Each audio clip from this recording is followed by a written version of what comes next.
I'm your host for this evening. And I'm not like other late night hosts. I don't use a teleprompter. No. I write and memorize this entire monologue and Marjorie Wine. I want to thank you all for coming tonight. I want to thank you all so much for coming tonight. The last time I stood on the stage was about a month ago, and honestly, not much has changed. Oh, no, there was one big thing in my life. Let me act it out for you and see if you guys can get it. Ready? It was me during the earthquake. Yeah, I know, crazy, we survived, guys. The eclipse didn't give me any magical powers like I hoped it would. But,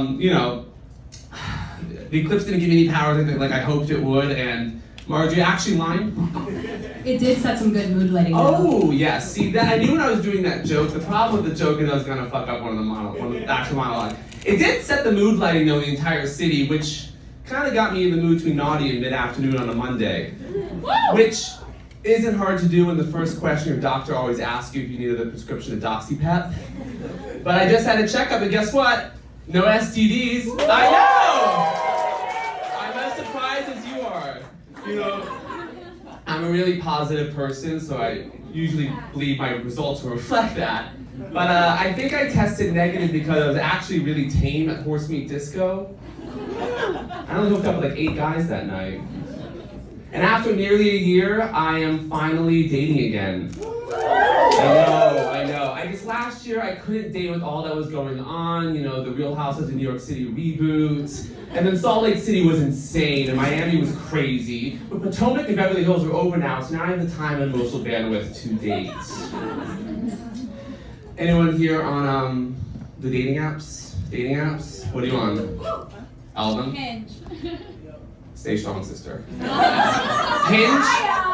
Oh, I'll get to that one later. Hinge constantly finds my most compatible to be an actual bridge troll.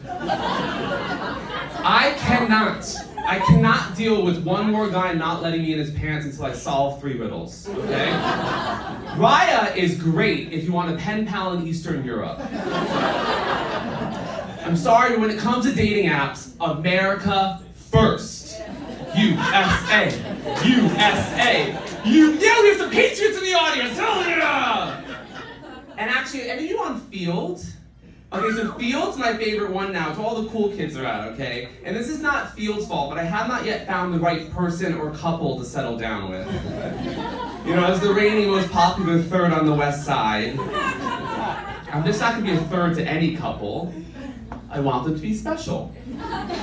Call me a romantic, okay? And tonight, let's get baked. Yes, the theme of tonight's show is cannabis, weed, pot, the only substance that makes me shut up. Which is amazing, because I could literally talk to that wall over there.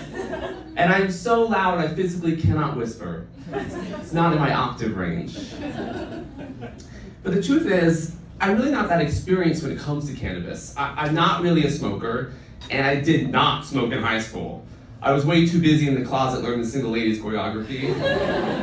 But I have had my fair share of edibles. Actually, one time my friends and I went to Little Italy for the San Gennaro feast. Anyone's ever been to that? And we each took an edible. And next thing I know, I was face first in a bowl of pasta. And my friends were carrying me out like I was Jesus Christ, as hundreds of Italians were screaming at each other and shoving food into each other's mouth. Sounds like chaos, but as a baptized Catholic and as Italian, felt like home. But, before you even ask, Elle, I was not drinking that night. I only had 2 to 4 martinis. And martinis don't count. They look like water. I realized, I think I've become Lucille Bluth. Can't you see you're in denial? You're high! You're drunk! I was both in that situation.